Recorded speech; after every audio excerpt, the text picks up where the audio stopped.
Hello from Apollo in Bucharest, Recursive community. Our next guest is a well-known entrepreneur and an investor in the Romanian IT industry. Andrei Pitis has more than 30 years of experience in technology. He was one of the first official Linux contributors in Romania and co-founded RoEduNet, a network that offered free internet to students. Later, Andrei founded VectorWatch, a Romanian startup that produced the first Romanian smartwatch. The company was later acquired by Fitbit, where Andrei held also later on various positions, including the VP of Engineering and VP of Product. In the meanwhile, Andrei invested also as an angel in CleverTaxi, which got acquired by MyTaxi, so he was parallelly managing two acquisitions. In a later stage, he also founded Simple Capital, a private investment vehicle supporting local startups with global aspirations. As an active angel investor and a mentor, Andrei is the president of ANIS, the Romanian Employers Association of the IT and C industry. He's also an associate professor at the Politehnica University of Bucharest and a creator of educational programs like Innovation Labs. Andrei, I hope I didn't miss any of your endeavors, but you will definitely have the chance to add them to our conversation. I'm very happy that you're here. Welcome to the Recursive podcast. Thank you for your invitation, Irina. It's great to be here. Yeah. There's a ton of events happening here now with entrepreneurs and tech. And yeah, I mean, you know, the longer the intro is, probably not the longer the life was. So, it's cool. I had a lot of years to do what you've just said, and you know, looking forward to do even more. I think that an entrepreneur, I mean, at least me, I never. Maybe some entrepreneurs aspire to retire. I don't. I mean, I aspire to work till I cannot work anymore. So. Okay. So once an entrepreneur, always an entrepreneur. If you allow me, I'm going to bring you down memory lane. And, you know, I would like to speak more about the time when you started your entrepreneurial journey, or also your career. It was back then in the 90s, in the dawn of the internet. You have witnessed the dot-com bubble firsthand. You now are also an active entrepreneur and an investor in the age of AI. What is the most exciting moment in the tech industry that you know you've been through, and what is your personal drive to be part of it? I think it is the fact that the domain is constantly evolving, and from time to time, every 10 years, there are major shifts happening. So back when I started in the very early 90s, there were very few programming languages and operating systems. And to be a programmer, for instance, was something that you had to be passionate about because it was very complicated to get there.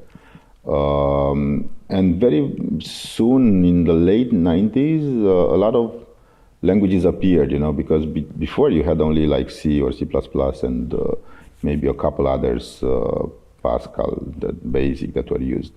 But in the late 90s, a lot of languages appeared like Java, JavaScript, C#, Python, and they gave birth to a much bigger population of programmers and of tech people. A lot more people got attracted into tech.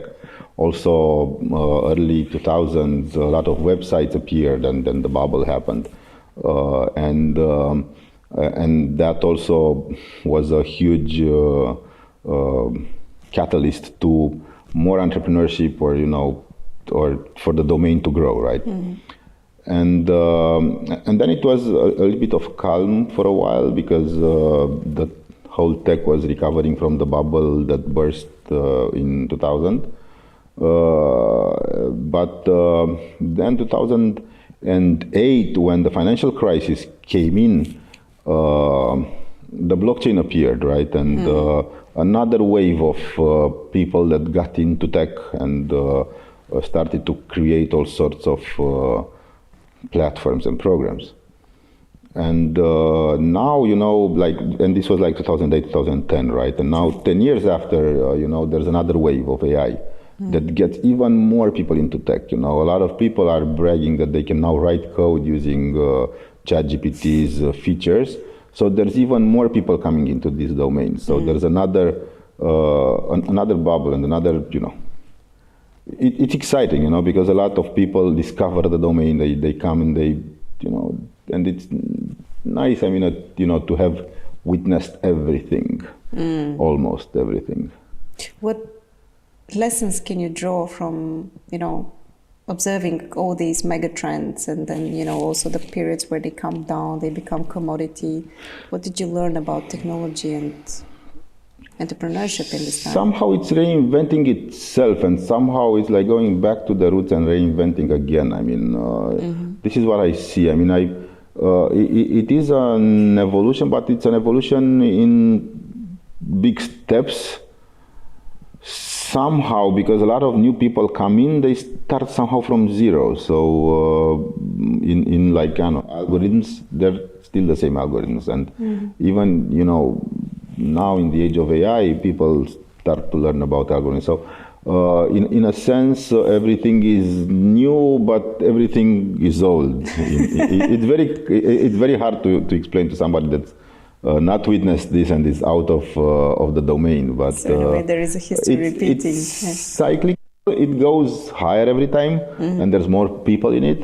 And there's still a lot of money in it. Compared with a lot of other domains, there's still a lot of money in tech. And people are putting a lot of money in tech because one of the things that tech has and real estate doesn't or manufacturing doesn't is that once you create a product, like a software product, a program or a platform, you create it once and then you can sell it 1 million times without making it 1 million times. True. Whereas if you, make a pair of shoes, then you have to manufacture 1 million pair of shoes in order to sell 1 million pair of shoes. So everything is concrete, exists. In the virtual world, in the software world, things, exist because we believe they exist, but you don't have to make another copy to sell another copy. It's just there, you just buy it from a website. And that's something is like a dream come true from any investors or economists out there, because they put money in to develop something, they invest in something, and then they could potentially, it doesn't happen so often, that's why it's complicated, but potentially it can be the growth can be exponential. You can sell a lot of copies from what you've built without manufacturing those copies. Yeah. So. Yeah, it is. The marginal cost at some time, becomes zero. So basically you're able to scale, and then this is how you get the 10x and the 5x and so on and so forth. Yeah. That's the idea. In practice, it doesn't really happen, because you, as a company... Tell me about the practice. If you have a company that grows exponentially and then you get a lot more money, then you invest more in the product. You hire more people. That's how you invest in the product. So you hire more people. And in the end, if you look at the profitability of all of the big tech companies, you'll see that whenever they're doing great, they said, okay, we're doing great, we have more money, let's hire more people in order to develop more products, in order to be even bigger, especially since they are listed on a stock exchange. And if you're listed on a stock exchange, you are condemned to grow. You cannot stay still. If you stay still, you disappear, because of the value of the stock for a company is the future value. It's what the people think the future value will be. So if you are flat, then the future value doesn't grow, so people will sell their stock, so the company will go bankrupt. So you have to grow. So in order to grow, you have to invest more in products to stay competitive, because otherwise there are going to be incumbents that will disrupt your field, that will come up with the same solution that will be a lot cheaper, because they don't have 100,000 employees like big companies have, And at least at the beginning, they can sell for less a solution that's similar. Yeah. Because people are smart everywhere on the globe. So in any country, you can find programmers that can build things that are being built, just in Silicon Valley or wherever. So you mentioned that get into technology back then in the 90s, you had to be really passionate about it. So you were obviously someone who was very passionate. But then combining it also with, being an entrepreneur, I think is a very different task. So what brought you then into entrepreneurship? Was it, the fact that you develop it like once and then you have the potential to sell it again and again at a lower cost? I wasn't so smart in entrepreneurship back then. I mean, initially I was in the services entrepreneurship. So I was, building stuff for others, for American clients, because I was, getting known in the US. So I got work to do, right? So I assembled a team and we're building things as a service. So initially I didn't think about building a product. I didn't think I would know how to sell it.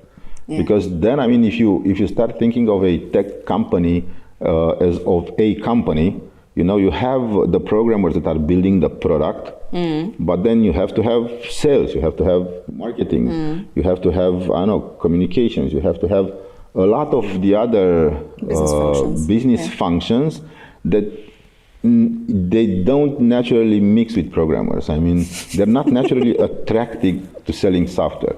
And I know a lot of salespeople who do not want to sell software, even though I can bet them money that they're going to make 2 times or 3 times their salary, but they are afraid, I think, that they will not understand how to sell software. Now this is changing. I mean, this is changing a lot in the last years in this part of the world, and this has changed in the US a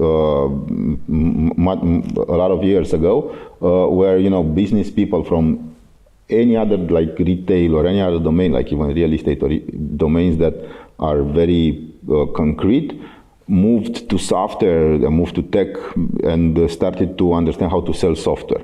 Yes. Because a salesperson is somebody who has interpersonal skills, right? More than anything, and then you learn how to sell whatever it is that you're selling. So if you have the customers, so if you've been selling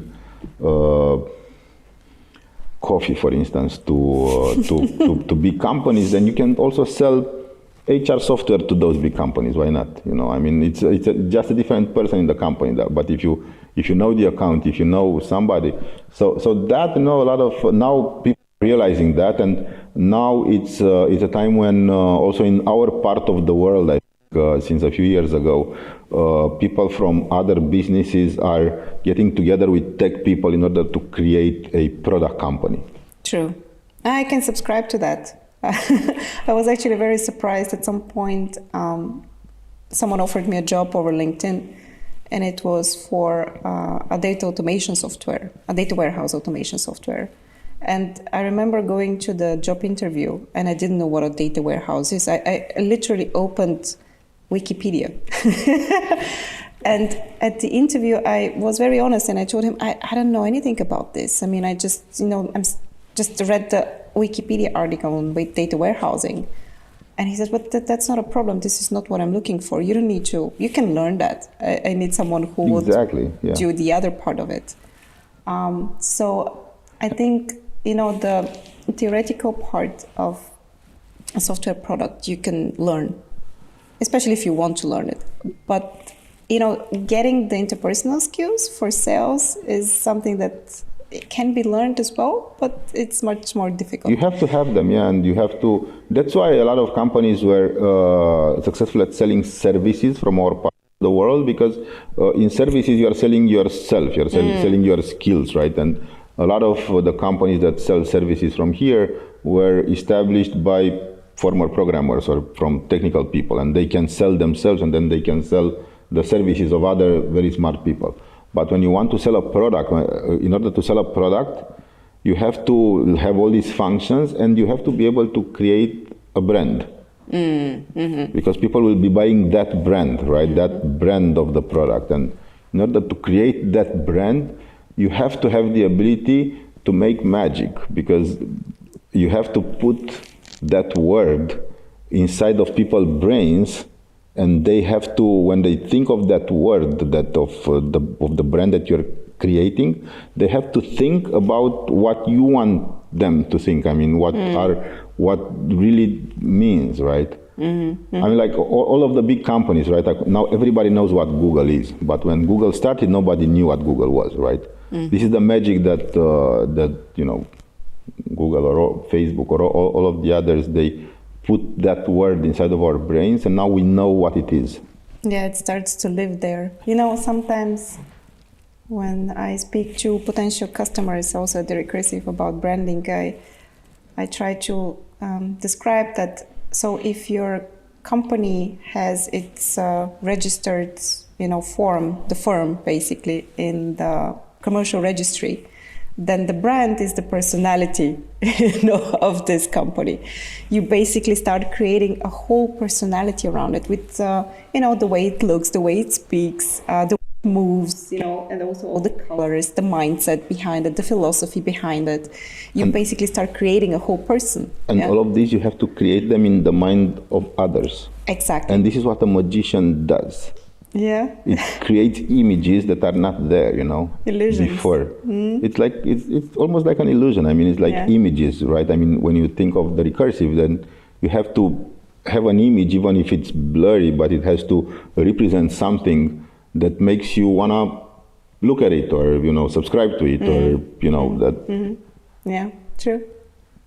And it's gonna be different than TechCrunch, for instance, or then the New York Times, or then others, right? It has to have something that differentiates, and it has to have a materiality inside the brains of people that you care about. I didn't think that I would be speaking about branding with a programmer. So I guess, in a way, you come from programming, but you learned a lot also about the other business functions. I did create or participate in creating brands. I mean, there's a lot of things that did not exist before and now exist in people's minds, for instance. I mean, I was there when, RoEduNet was created, or Innovation Labs, or, even CleverTaxi, I was there, and VectorWatch, and a lot of the, Tech Angels, also co-founded with Radu Georgescu and Bogdan Iordache. And now everybody knows what Tech Angels is. Almost, like, I don't know if 10% of the people know that we've been there to create it. Yeah. So they're not associated with us anymore, right? I mean, but that's exactly the most... It's a brand, right? Exactly. That's exactly the most exciting thing about the brand, where, people associate it not with the creator anymore. It starts its own life. Like even VectorWatch, I mean, half of the people know that I was behind VectorWatch, and I meet somebody and they don't know me, and then when I tell them that I created VectorWatch, you created, they know about VectorWatch, right? So. But I can so much subscribe to this feeling.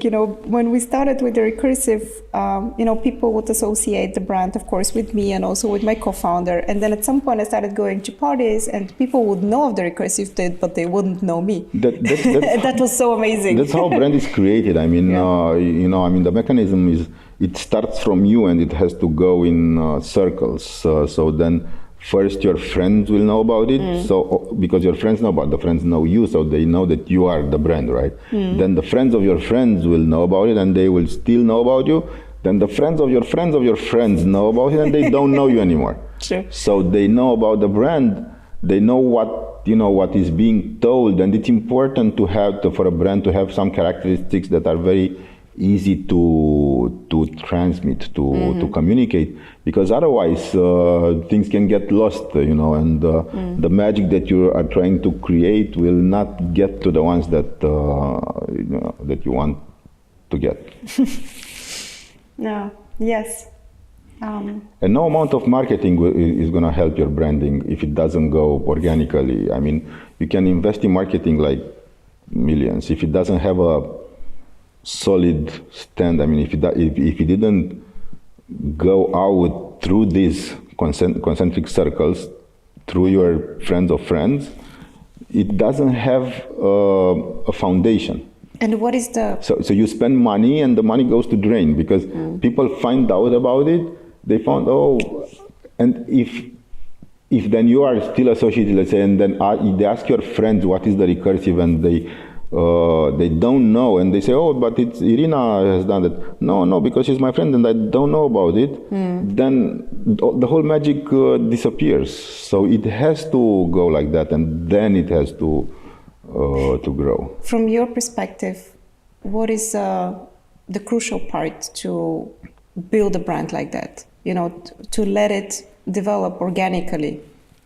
What is the must for a brand? What are you supposed to do as a founder to create a brand like that? You have to really believe in it. I mean, you cannot be just a you cannot be the agency that creates the brand for somebody else. I mean, you create the brand for yourself, and you have to really believe that brand or that company can exist, and you have to believe. And at the beginning, I mean, it's all a lie. I mean, it doesn't exist yet. But you have to believe it exists already. Put yourself. You have to believe so much that everybody else gets inspired by the fact that you believe in it. Sometimes when we do the branding workshops, I try to prepare, people, founders, to think of it as something which is 3 years in the future. So to put their minds in, what do you want it to be in 3 years? And then we start dissecting it and, thinking of what are the attributes, what does it mean for your customers, what is the voice, what is the differentiation point, like what is the superpower of this brand, and so on and so forth. But I think you really need to put your mind in the future and then reverse engineer it from there. And you have to believe in that future. I mean, not just to imagine it. Yeah. You have to believe with all your bones. Yes, you have to believe with your... Wow, okay. I like that. That's great. It's also hard. I mean, entrepreneurship is not just... it's hard to continue to believe even when, when there's a lot of headwinds, you have, problems. You cannot stop believing even in those times. Okay. And that's hard. I mean, that's not easy. I'm sure that, with such great experience and also being a serial entrepreneur, you had to go through challenging times of the business. Can you tell me what was the mantra or the thought that kept you going, even if it was hard, even if it was very difficult? What did you tell yourself so that you exactly, don't lose your faith in the vision? I mean, I went through some bad times in different moments, right? And the thing is that, you have to be able to be positive and go forward even when things are very, very negative. So then you have to adjust your expectations, I see. Okay. So when you hit the wall, I mean, at least you're alive, and you have your health, I mean, if you're healthy and you're alive, I mean, that's a good. It's because I also went through a couple of accidents, skiing accidents throughout my life, and that was not true, I mean, I've seen worse than that. So if you see worse than that, I mean, having the expectation that you're healthy and able to cope with whatever comes is good. I mean, and you're happy, you're positive. So regardless of, and then you're gonna figure it out. I mean, you have to build trust in yourself.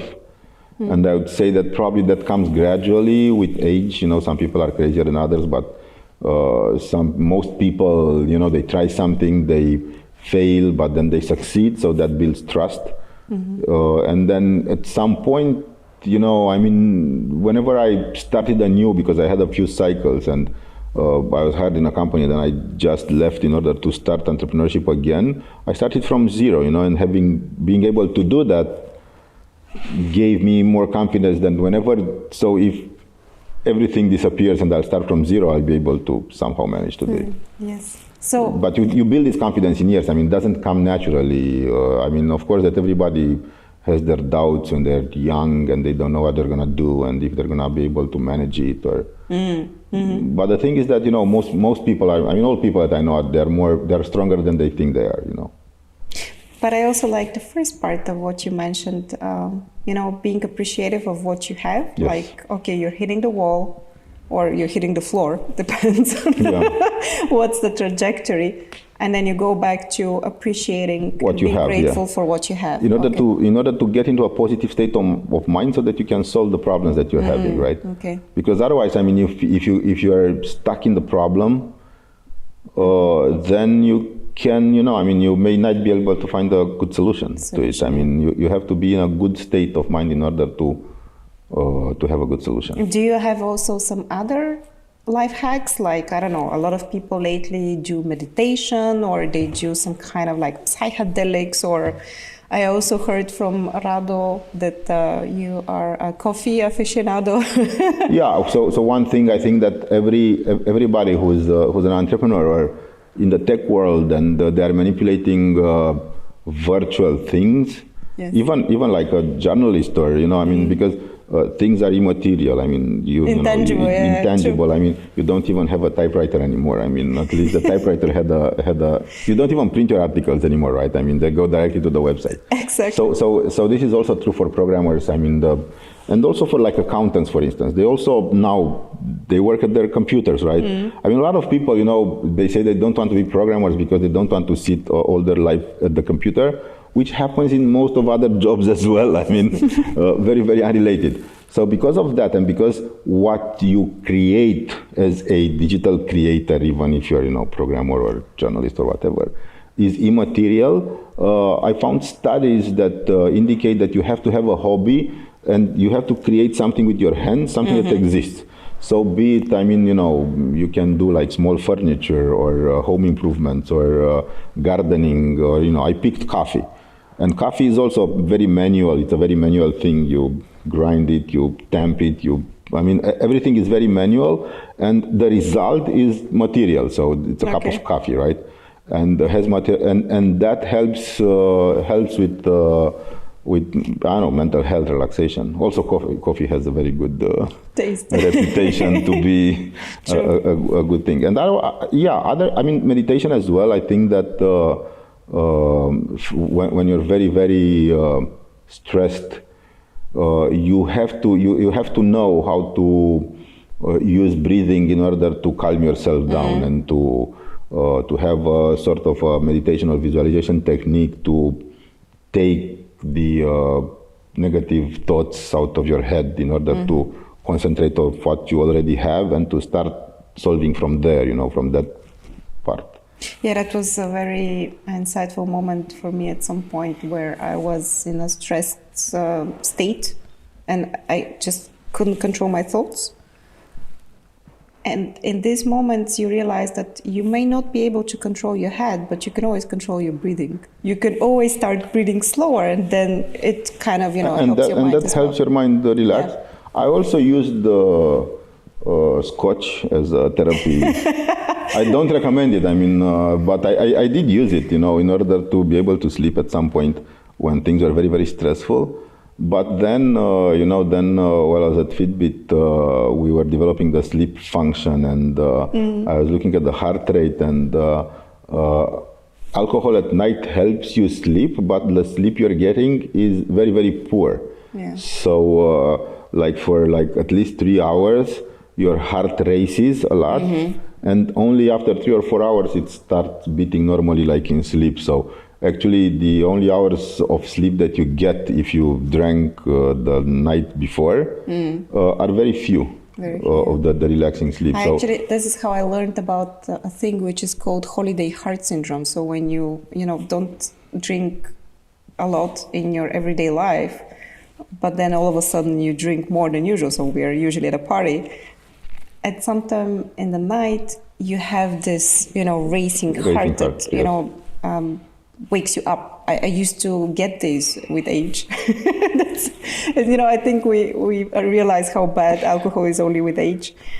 But yeah, now, okay, so we learned about how you manage challenging, stressful situations, but I want to speak also a bit about the successes. I think you have been through something that is the holy grail of many of the founders that we have now, which is the exit. And you exited to Fitbit from Bucharest to an American company, which is like I think for many a dream come true.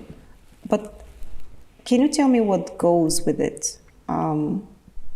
Is it something that makes you ecstatic, or is it something which brings also challenges that we wouldn't expect? There's very different, the set of problems that you have as an entrepreneur and as a employee, let's say, in a big company, they're very different, but I love both sets of challenges. So me personally, I think I have a normal professional life that would be normal in Silicon Valley rather than in Romania. I mean, in Romania, usually entrepreneurs, they love their company, they build their company, it's growing, and they never exit, for instance. They have a company. Others, they sell their company, but they don't want to stay employed in that company. They want to do entrepreneurship. In California, at least, I mean, what I've seen and my whole professional experience was influenced by that, was that you build a startup, you sell the startup, then you work for that company for 2 or 3 years, and then you start another startup again, and then you get bought by another company, or you manage to to put it on the stock market. And I mean, it depends, but like the serial entrepreneurship thing is very common in the US, and it's a lot less common in Eastern Europe. For me, I'm more familiar with US companies, so that's why for me that's something that's normal in a sense. Even before it was Ixia / now it's called Keysight. And I like working for American companies because you get to be colleagues with a lot of people that have done great things in tech. And with VP product at startups that you've just read about, and then you get to be colleagues with them, and then you get to share experiences. Wow, okay, nice. I was colleague with a VP product, with the head of product from Tinder, for instance, at Fitbit, or a guy that was heading a product at Kindle, at Amazon. Or I mean, and you cannot really meet these guys out if you're not in tech in the US. Yes, true. And I also always consider, I mean, I lived in Romania, but in tech, I mean, professionally, I live in California in a sense. Okay. Virtually, I live in California. Virtually, you live in California. Okay, interesting. But do you see also some kind of like a culture clash between the ways of doing business in the US and the way of doing business in Romania? Did you feel somehow? I never really sold to Romanian customers. I know, I mean, yeah, I think, I mean, I tried once, and I tried to build a technology startup for Romanian customers, and many years ago, and I wasn't able to because the work was still very cheap, like getting employees. So, they said, why should I pay you a license of, 1,000 per month when I can hire 2 more people to do the same job for 500 each? And I give them also a salary, everything. Why should I buy technology instead of hiring more people? Now it's not so much the case anymore. And also like in the US or like Western countries, that's not the case because every job, the salaries are much higher for even simpler jobs. So they sometimes have to buy technology in order to help them do their job, in order to right. Whereas in Romania, still the job market in manual labor, things that can be done by people without a degree, let's say, it's still very, very low. So it's hard to sell technology that automates. I think for the people who still have this mindset that I could do it at home. Why would I buy it from someone else? It's going to cost me money.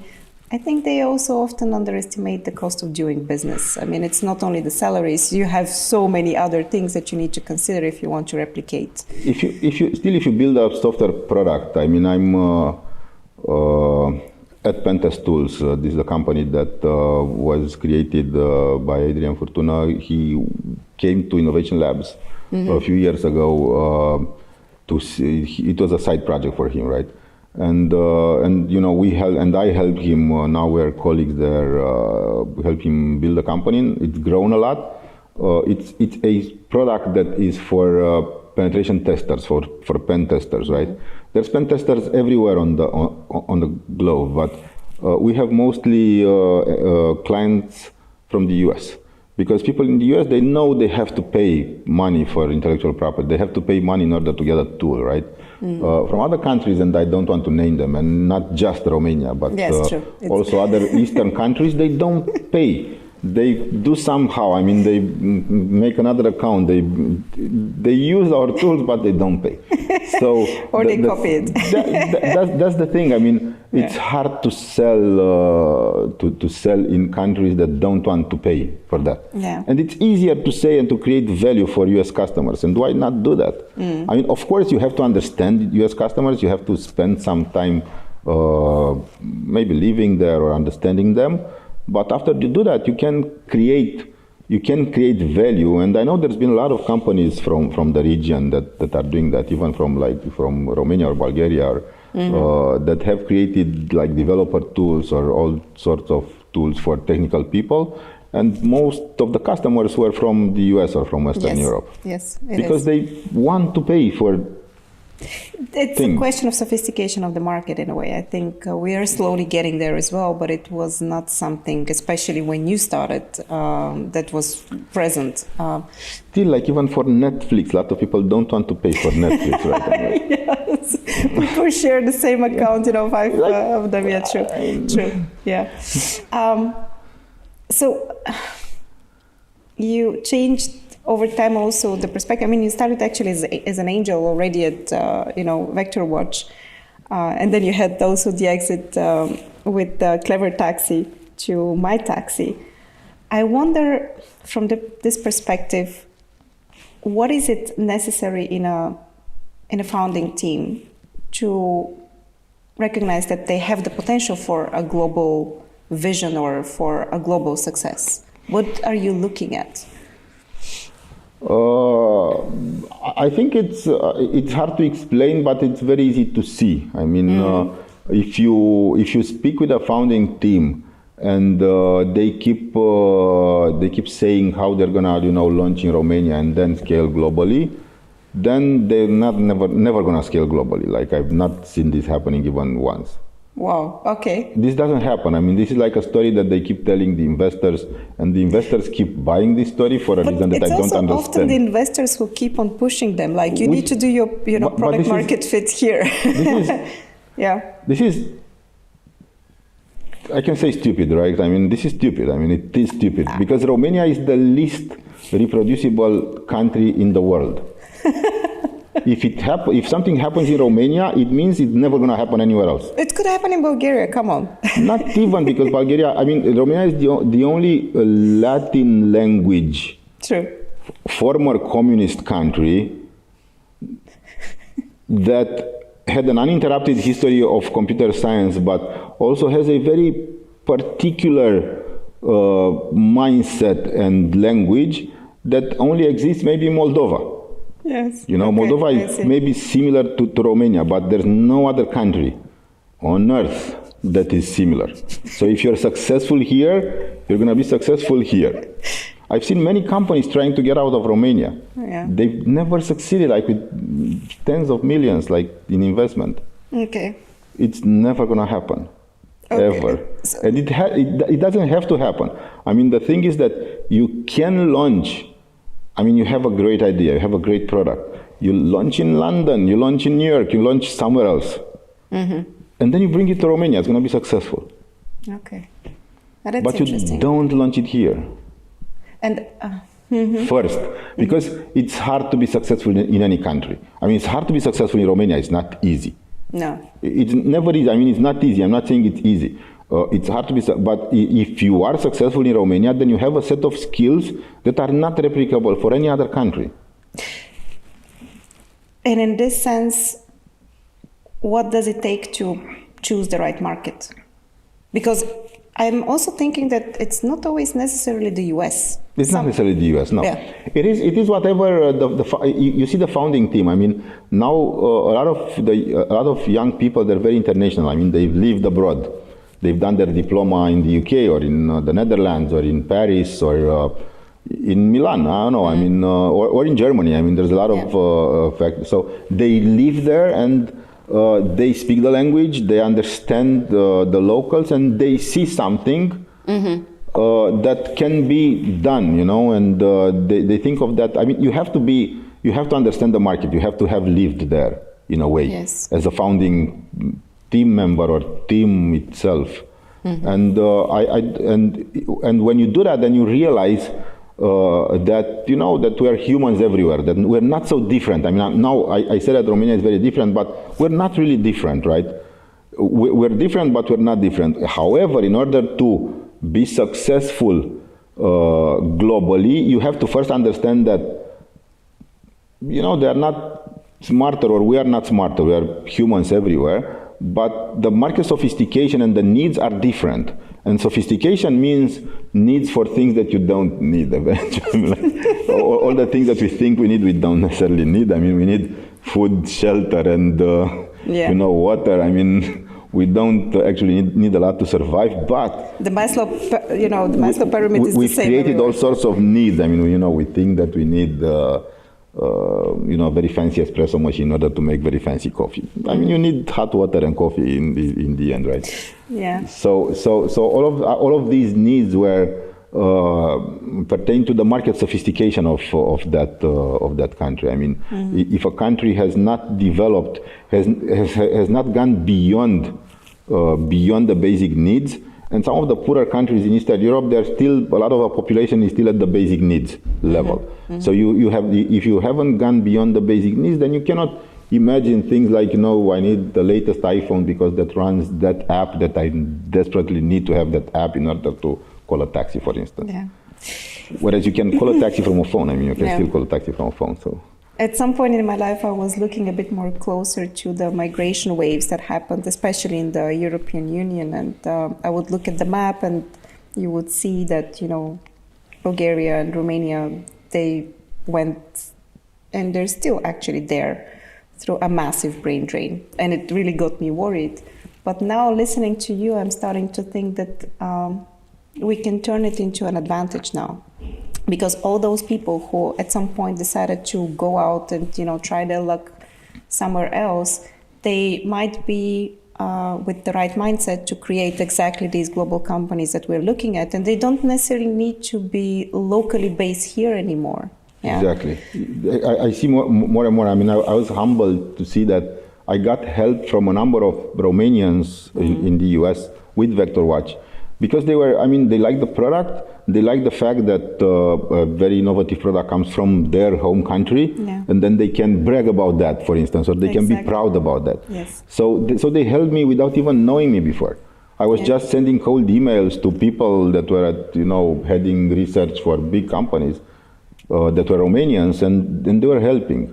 So this is amazing. I mean, and I'm sure that it's true for Bulgaria and for other countries in the region, that a lot of people have left many years ago, and then they are now hired in big corporations in the US and in other countries, and they got to a executive level, and now they're getting bored, right? I mean, now they want to help somebody from, I mean, so when they see an innovative startup, they want to be an advisor, they want to help them in any way, and that's amazing. That this was not true 10 years ago. So 20 years ago. I mean, 10 years ago it was, because there's a lot of years that passed since VectorWatch. I don't realize now. But actually, the idea actually started in my head exactly 10 years ago. So yeah. But it was starting to be true then. So 10 years ago it started to be true. I could also say that maybe one of your other passions is education.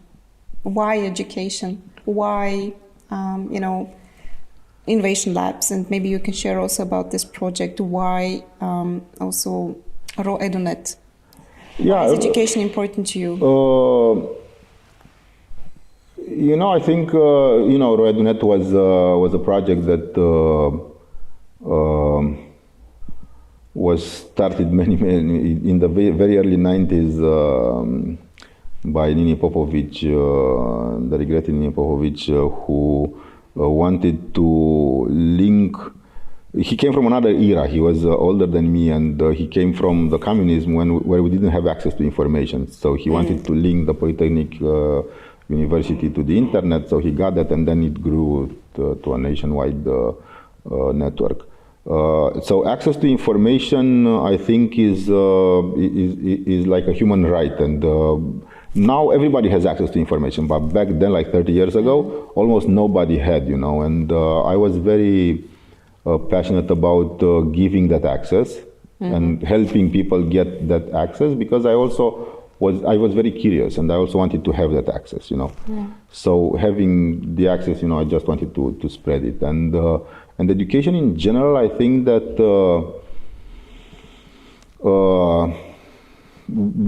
from the business world, I think we need to be, and I see a lot more people getting involved, and the Innovation Labs, we have like hundreds of mentors, be involved in the education system. You cannot leave the education just to, let's say, the ministry or to the state, right?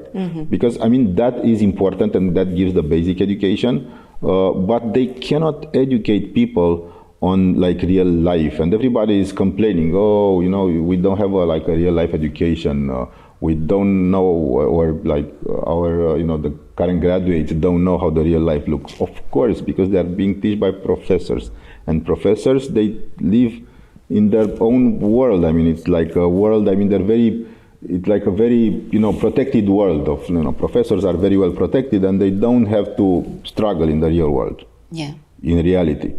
So they cannot teach you that. Even if they want to teach you that. So there has to be, the business world has to get involved in education. And I've seen that in the US. And the reason that Innovation Labs exist is because like all those 10, 12 years ago when I first started with Răzvan Ruginiș was that there were no startups in Romania. I wanted to invest. I started my first or second, let's say, angel investing journey. And there were no startups, zero. So then, then I looked, went back to looking at the US where I had a lot of experience, and I said, okay, so where are the startups programs for students in universities? Like zero startup program for students in universities, because university professors, they don't care about startups in Europe, in general. In the US they do, because it's totally different, the education totally different. But in Europe, not just in Romania. In Europe, they don't care. So because they are, state funded, and they don't need to build something and commercialize something. Yeah. They don't care. So because of that, I could have, complained, but instead of that, I said, okay, let's start one. Let's do one in Politehnica. And we got money from Microsoft back then, and then Orange, then, then all of the current sponsors came year after year. But in the first year, it was just in the Politehnica University, and we had to almost force students to go. They didn't want to go, And now now we get a lot of applicants. A lot of people want to go because it's a very interesting experience. So I think that education is. When we talk about education, we should not be talking just about the state education or about the basic education. We should be talking about getting educated to the more, let's say, sophisticated levels that exist in other countries. So that's just that. I just try to find the best programs for startups in the US and look at them and see how they look, and then try to not copy them, because you cannot. In the US, a lot of the people that go there, they have entrepreneurial ambitions. They are entrepreneurs. They are born entrepreneurs. Yeah. In most of the Eastern countries, people are not born entrepreneurs. It is what it is, I think often, in order for you to be a born entrepreneur, you have to even have the example of your parents, which, due to the political regime that we were correct. It's not their fault. It's not anybody's fault. No, it's not about fault. But I was thinking at some point, what could have been different if we didn't break, this entrepreneurial mindset with communism? How much value would have be possible to accumulate over time? Italy. So Romania is very close to Italy. So Italy is the maximum that Romania, a lot less than Italy, because Italy, they still have the big monuments, so that's a lot more tourism. But in terms of maybe we would have built a better car, because maybe we would have had some clothes designs, but not too much. Not too much. We would not have been Germans. That's too much. We're not Germans. Yeah. So yeah, you're right. This is one thing. For me, being an entrepreneur was easy because back when I graduated, there were no big companies offering jobs with a lot of money. So you had to do something. There were not a lot of jobs in tech back then, right? Yeah. Now the biggest danger to entrepreneurship, let's say, is the fact that, and danger to somebody who was born to be an entrepreneur but they don't know, right? Sometimes you are born to be an entrepreneur, you go to a technical school and you learn nano programming, and then you get a job, because the jobs that you can get when you graduate from a good technical university are very well paid. True. And at big companies, and you're gonna make more than your parents. So this is like a dream, right? And but then you get to be an employee, and then a few years down the road you're unhappy, because you want to be free, and you didn't know that you could have been an entrepreneur unless you went to innovation labs that would show you what it means. Because you go to innovation labs, you see that there's a lot of uncertainty, a lot of chaos in being an entrepreneur, and then you realize that you're not meant to be, another person that's not meant to be an entrepreneur. So then you get a job, but when you get a job, you know that you wouldn't have been happy as an entrepreneur. How do you know that you might be born an entrepreneur? You have this curiosity. You cannot sit still. You have to do something. You have to do something. There's this test. We use it also in Innovation Lab. It's called PCM, Process Communication Model. It's and there's a test. And I always thought I was a thinker, because I was good at math when I was young. So I thought, I'm a thinker.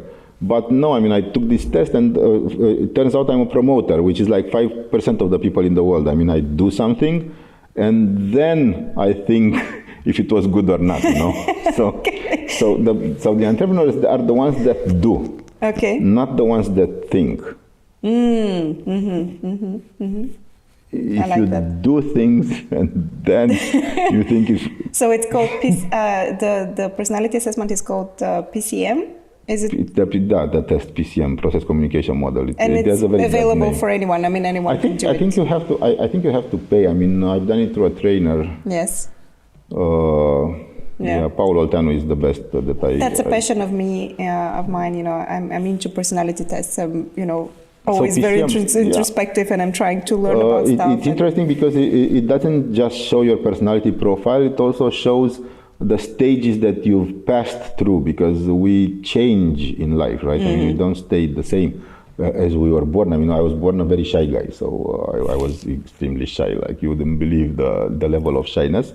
The good news to everybody that's watching this is that you can be born a shy guy, and a very technical person, and then you can learn. If you're very curious, you can learn. You can make new friends. You can make friends outside of your comfort circle, let's say, and then get to know other kinds of people and interact with them, and understand that business is about connection, it's about knowing people, and if you start to work on yourself, and then you can develop or maybe you had this personality inside of you and you didn't realize, because because sometimes you overthink when you're young, and you think that a lot of things matter when they actually don't. Well, you overthink them, then you have all the projections of parents and society. So when you're young, it's hard to figure out how you really are. Yeah, but I think there is the one question that is important, like who am I? But then it's the other one which is who do I want to be? And then in this gap, the work on yourself is where it begins. At least this is how I saw it. For long years when I was younger, I was trying to figure out who I am. I would do the personalities, I would do my horoscope, I would be looking for answers of someone who would please tell me who am I. And then I realized that it doesn't matter that much. It doesn't. I mean, and nobody can tell you. I mean, you can find a mentor that can guide you. I can say, I mean, I've built big teams and different companies, and I understand, and I can guide people through their own development process, or push them in direction so they can find out for themselves if they really are fit for more of a management career or more of a technical career, for instance, to take as an example, or more of a commercial career.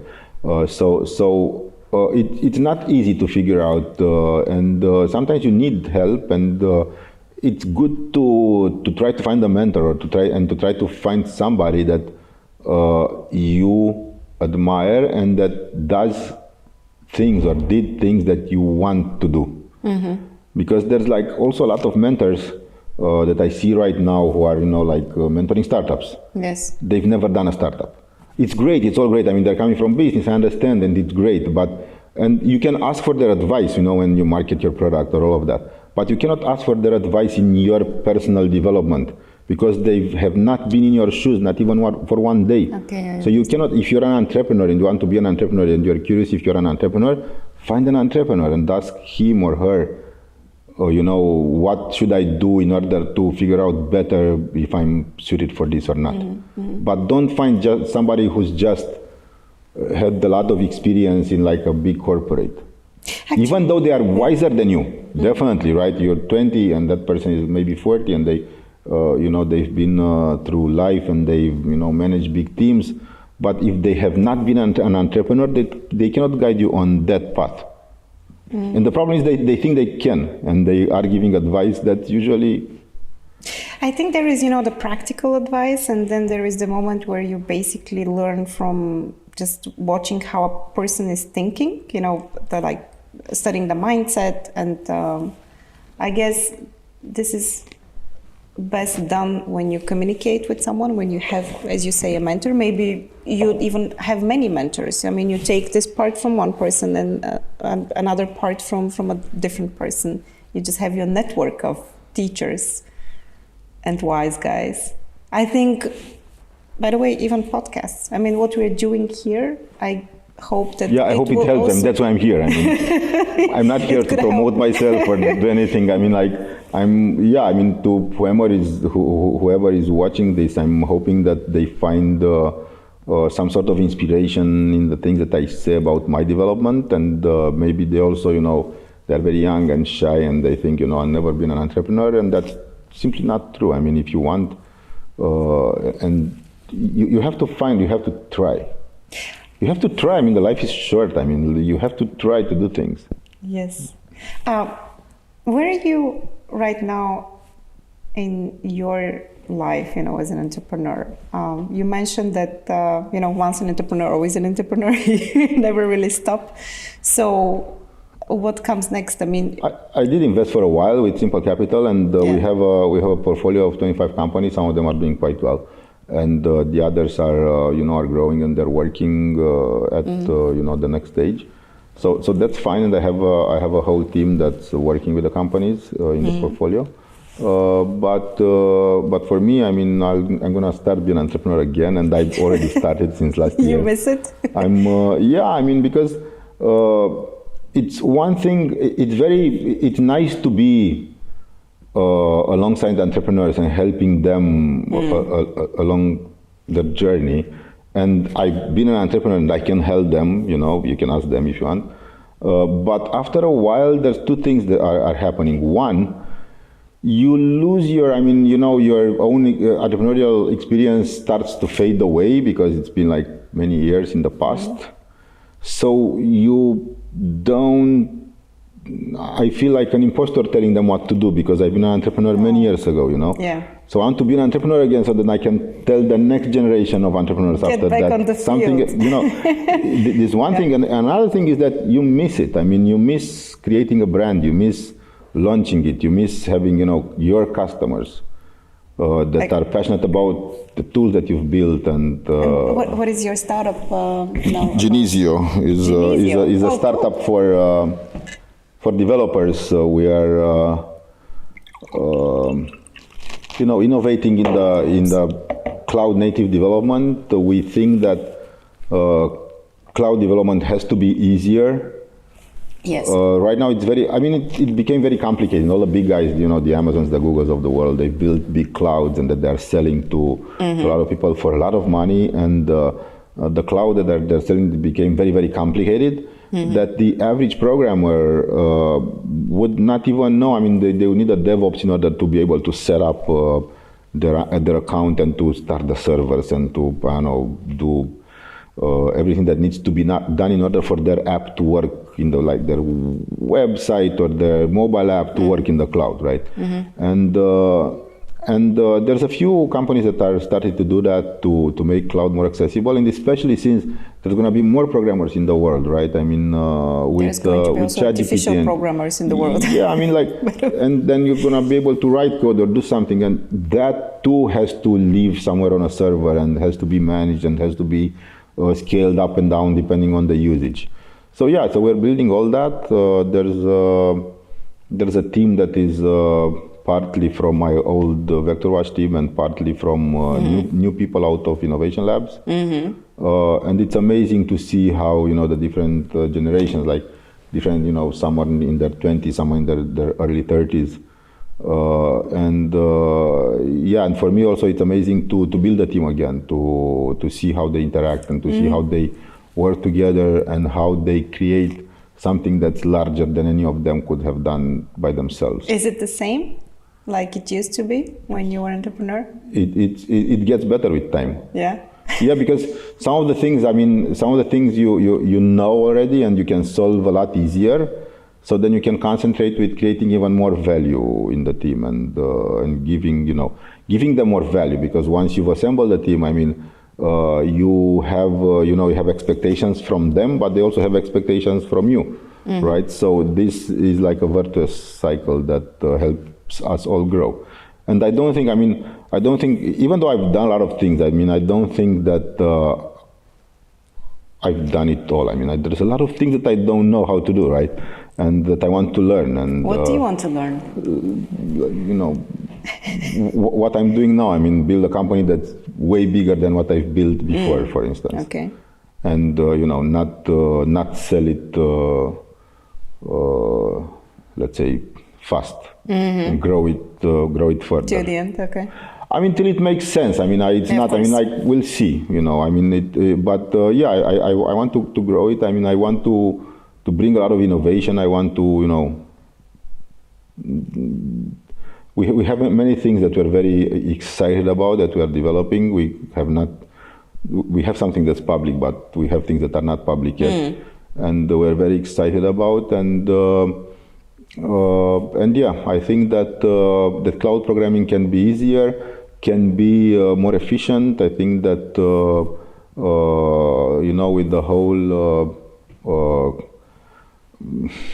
whole planet, the whole resources are finite, and cloud and all of these technologies are eating more and more electricity. We're working toward a solution that consumes, let's say, less electricity, and so be more efficient and. Wow. Okay. So there's all sorts of things that I'd like to. I have a lot of dreams for the future, and. It's exciting. Have you ever thought about, the moment where I didn't expect to talk about branding so much with someone who is actually, coming from programming, but obviously, having this archetype of the promoter, as you mentioned, branding comes natural to you. Have you thought about the brand of Andrei Pitis? Like, what is the main message that you want to leave out there in the world?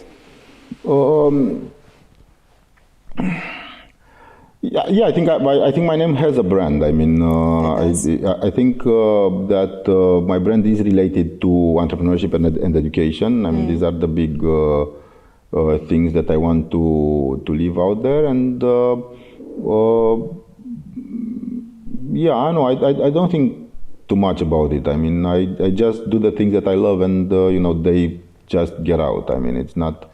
This is not a brand that I fabricate in any way. I mean, this is how I am. I mean, like but I was referring more to. I think at some point our stories they become bigger than us. Yeah, and I did. I mean, I want to leave more. I mean, I already left things that are working, right? I mean, there's a lot of things that I've built are still working and they still exist out there. And I think creating brands and companies and even innovation labs, for instance, or I don't know, VectorAge doesn't exist anymore as a brand, but there's a lot of things that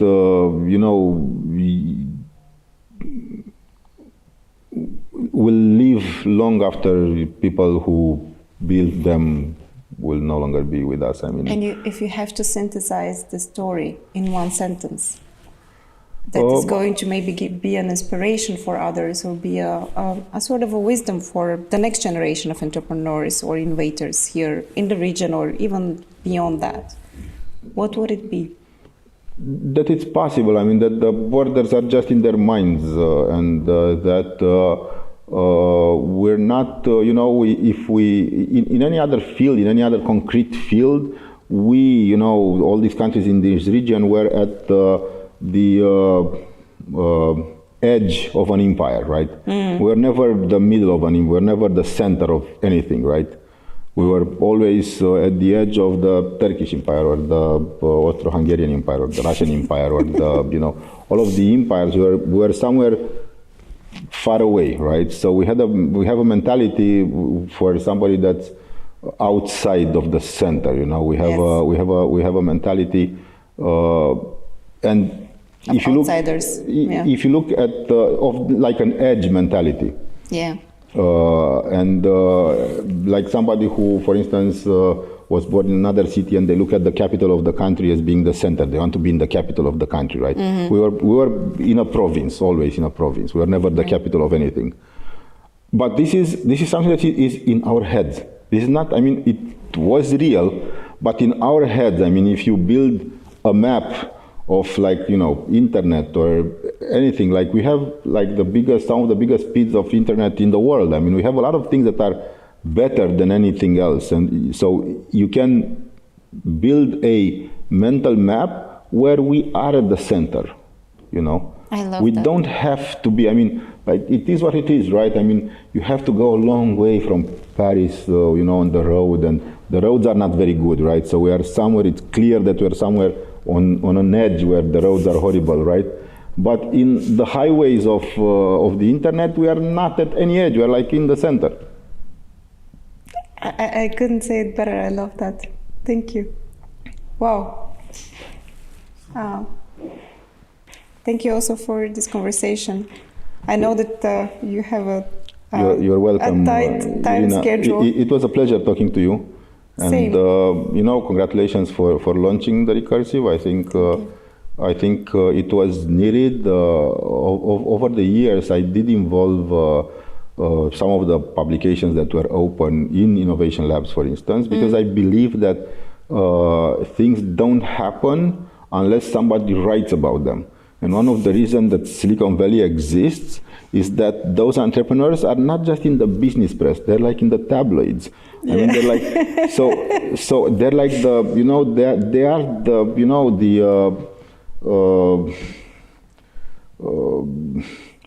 the center. I mean, not just the football players, not just the athletes, also the entrepreneurs are stars. True. And who makes them stars? Journalism. And journalism in this part of the world, they only made stars out of politicians, which is like wrong. I mean, this is like completely wrong. I mean, politicians are there to serve the country. They're not there to be stars. Yes. We don't pay them to be stars. So why make them stars, right? Sure. We're creating an economy where we pay taxes, and I did pay my fair share of taxes to the state of Romania, and I continue to do so, in order to have education, in order to have a political system, to have, public administration, and to have police and, everything else, right? And, they have to do their job, right? And I admire some of them, they are doing a great job. But the real stars should be people who dare to try, who, not just entrepreneurs, people who are employees, people who bring value to the world, and they create not just a salary or an income for themselves, but also taxes for these states to exist.